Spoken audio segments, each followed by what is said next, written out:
G'day, Charlie Hart here with the Gunnedah market report for the 9th of August 2016.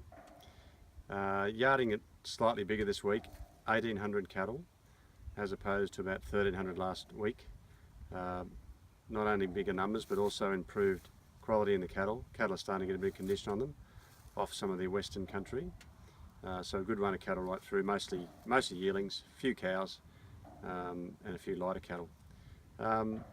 Just to start with the bulls topped at about 295, but on the whole most of the British bred bulls, the sea muscle shaped bulls, were from 260 to 280 cents per kilo.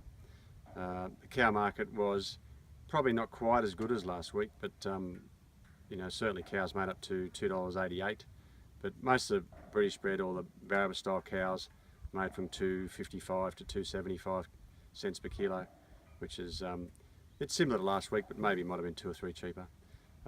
Yearling cattle, much improved yarding of yearling cattle. Big runs of cattle, a few of them out of the western country, were quite a bit dearer. So we saw for the first time lots of pens of cattle making over, of steers, predominantly making over $4 and topping at about 406 for those mid-weight feeders, sort of 330 to 400 kilos. And quite a few pens made 405, 406. But then, you know, there was also cattle that didn't quite make it in the 390s and 80s. Once again, heifers were strong, probably a significant rise in the heifers, up to 395 for the best heifers.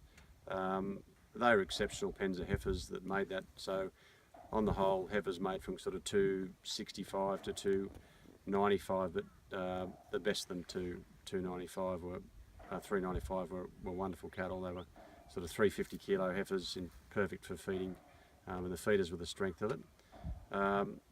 We saw some restock of cattle in the market today, some little black and black cross cattle, Angus cross cattle. They made up to $4.30. With some of them with a bit of weight, there was some 300 kilo cattle I saw there made $4.20. So yeah, no, another good rise in those. Even though we've probably seen those cattle make more money in some of the other, you know, on Auctions Plus and what have you. It's the first time we've seen those lighter cattle make in the 430s at Gunnedah, but we don't see them all the time. But on the whole, a great market. It seems to be sort of still on the rise a bit, mostly, so which is good. I'm not sure where it's all going to end, but we'll just take it week by week. So if you've obviously got any cattle, give us a call. And if you're hunting down any bulls, also give us a call. There's a few options there as well. Otherwise, I'll talk to you next week.